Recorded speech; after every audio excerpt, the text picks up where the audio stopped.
नमस्कार दोस्तों। आज के समय में स्वास्थ्य संबंधी समस्या लगातार बढ़ रही है और उनमें से एक मुख्य समस्या नसों में कमजोरी, नसों में ब्लॉकेज, नसों का दर्द और नसों का दबना। यह समस्या आम तौर पर घर घर में देखने को मिलता है। किसी व्यक्ति की पीठ की नस दब जाती है तो किसी के पैरों की नस दब जाती है, तो किसी के हाथों का नस दब जाती है।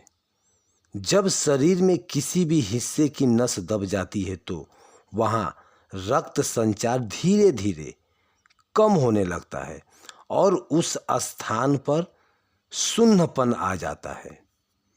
अब सवाल यह उठता है कि इसका इलाज क्या है। अगर आपके शरीर की नसें कमज़ोर हो चुकी है तो इसके लक्षण क्या है। हमें यह कैसे पता चले कि नसें कमज़ोर हो रही है ताकि समय पर इसका समाधान किया जा सके, इलाज किया जा सके, घरेलू उपचार किया जा सके। आपका नसें कमज़ोर होती जा रही है तो यह संकेत हो सकता है कि आपकी नसें ठीक से काम नहीं कर रहा है। यदि आपको बार बार चक्कर आते हैं तो यह भी नसों का कमज़ोर होने का संकेत है। नसें कमज़ोर हो रही हैं जब हमारे शरीर में रक्त संचार सही तरीके से नहीं हो पाता तो कई तरह की समस्याएं जो है शरीर में जन्म ले लेती हैं। अगर आप अचानक से खड़े होते हैं और आपकी आंखों के आगे अंधेरा छा जाता है तो यह भी नसों का कमजोरी का ही संकेत हो सकता है। इसके अलावा आपको अनपच का शिकायत हो सकता है, रातों में नींद नहीं आना, शरीर में खून का कमी होना, यह सारी समस्याएं नसों का कमजोरी का ही संकेत बताता है। अब जानते हैं कि नसों के कमजोर होने के पीछे क्या कारण होते हैं। इस समस्या से पीछा कैसे छूटे, तो दोस्तों इसके 3 कारण होते हैं। अगर इन तीनों में से आप सही तरीके से संतुलित बना के रखते हैं तो नसों की कमजोरी कभी नहीं आएगी। पहला, विटामिन B12 की कमी। विटामिन B12 हमारे शरीर में नसों के लिए एक सुरक्षा कवच का काम करता है। यह नसों के ऊपर सुरक्षा परत को बनाता है जिससे नसें मजबूत रहती हैं और ठीक से कार्य करती हैं।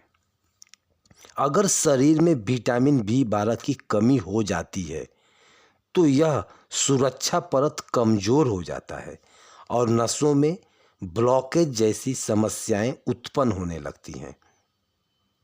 दूसरा, पोटेशियम की कमी। पोटेशियम शरीर में रक्त संचार को सुचारू रूप से बनाए रखने में मदद करता है।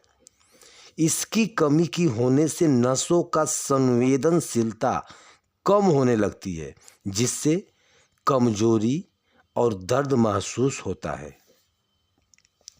मैग्नीशियम की कमी, तीसरा लक्षण है। मैग्नीशियम नसों को शक्ति प्रदान करने में सहायक होता है। यदि शरीर में इसकी पर्याप्त मात्रा नहीं होगी तो नसों को कार्य करना क्षमता जो होता है वह प्रभावित नहीं होगी और शरीर स्वस्थ और कमज़ोर महसूस होने लगेगा। अब सवाल उठता है कि हमें किन चीज़ों से बचना चाहिए ताकि हमारी नसें मजबूत बनी रहे और अधिक दिन तक हमारा शरीर जो है काम करे। तो नमक और चीनी का सेवन ना करें, कम से कम करें। ज़्यादा मात्रा में नमक और चीनी खाने से रक्त संचार प्रभावित होता है, इससे नसों पर बुरा प्रभाव पड़ता है। आइसक्रीम और मीठी चीज़ों से बचें। इन चीज़ों का ज़्यादा सेवन से नसों की कमजोरी को बढ़ सकता है। ज़्यादा तला हुआ भोजन जैसे फास्ट फूड, रिफाइंड तेल का, जंक फूड, ये सब चीज़ खाने से पाचन तंत्र कमज़ोर हो जाता है, जिससे जरूरी पोषक तत्व शरीर में पूरी तरह अवशोषित नहीं हो पाता है। इससे नसें कमज़ोर हो सकती हैं। तो ज़्यादातर लोग फास्ट फूड खाना छोड़ दें, इससे आपका पाचन भी सही रहेगा और नसें भी तंदुरुस्त रहेंगी। आइए जानते हैं कि नसों की कमजोरी को दूर करने के लिए हमें क्या खाना चाहिए। ध्यान से सुनिएगा दोस्तों। पहला, नसों का कमजोरी को दूर करने के लिए सबसे पहले आप फ्रेश और ताज़े पत्तेदार सब्जियां खाएं। हरे पत्तेदार सब्जियों में vitamin B12, vitamin C, vitamin की कमी को मैग्नीशियम भरपूर मात्रा में होते हैं, तो नसों की मजबूती प्रदान करते हैं। ओमेगा 3 फैटी एसिड युक्त आहार लें, जैसे अखरोट, अलसी और मछली। इन 3 चीज़ों में ओमेगा 3 फैटी एसिड भरपूर मात्रा में पाया जाता है। यह नसों को मजबूत बनाने में बहुत ही फायदेमंद होता है। मछली में सबसे ज़्यादा ओमेगा विटामिन जो होता है वो पाया जाता है, तो मछली का सेवन करें। अखरोट खाएं, आपको भरपूर मात्रा में ओमेगा 3 इसमें मिलेगा। किशमिश का सेवन करें। किशमिश खाने से नसों की कमजोरी दूर होती है और शरीर में ऊर्जा बनी रहती है। डार्क चॉकलेट खाएं। डार्क चॉकलेट भी नसों की कमजोरी को दूर करने में सहायक होती है, लेकिन इसे रात में खाने से बचें। रात में डार्क चॉकलेट नहीं खाया जाता है, इससे आपका लीवर, पाचन तंत्र खराब भी हो सकता है। तो कोशिश करें आप दिन में ही डार्क चॉकलेट खाएं। ब्रोकली का सेवन करें। सलाद खाएं। सलाद के रूप में आप कुछ भी खा सकते हैं, इससे नसें को मजबूती मिलती है, बहुत ही फायदेमंद होती है। इसके अलावा हमारे प्यारे दोस्तों, आपको कुछ प्राणायाम यानी कि आसन करना है, एक्सरसाइज करनी है। मैं आपको ज़्यादा नहीं, 2 बताऊंगा। ये 2 जो होती हैं प्राणायाम करने से आपका जो है नस सही रहता है। आपको जो हमारे शरीर के लिए बहुत ही लाभकारी भी होते हैं, लेकिन कुछ विशेष प्राणायाम होते हैं जो नसों के कमजोरी को दूर करने में महत्वपूर्ण भूमिका निभाते हैं। इसमें से सबसे पहले जो है भस्त्रिका और दूसरा अनुलोम विलोम। यह दोनों ही प्राणायाम प्रतिदिन करने से नसों का कमजोरी में सुधार होता है, जिससे शरीर अधिक ऊर्जावान महसूस करता है। अब बात करते हैं उस उपचार की जिससे नसों की कमजोरी को दूर किया जा सकता है और शरीर में विटामिन B12 की कमी को पूरा किया जा सकता है। इसके साथ ही उसमें पोटेशियम और मैग्नीशियम की भी भरपूर मात्रा में पाया जाता है, ताकि नसों की पूरी तरह से पोषण मिल सके। दोस्तों, यह सब कुछ आपको एक ही चीज़ में मिल सकता है और वह है कद्दू के बीज, जिसे पम्पकिन भी कहा जाता है। बहुत से लोग यह सोचते हैं कि यदि वे इन बीजों को अधिक मात्रा में खा लेंगे तो उसके शरीर में सभी पोषक तत्व जल्दी से भर जाएंगे, लेकिन ऐसा ना करें। आपको सिर्फ 1 चम्मच पम्पकिन सीड लेना है, यानी कि बीज उसका।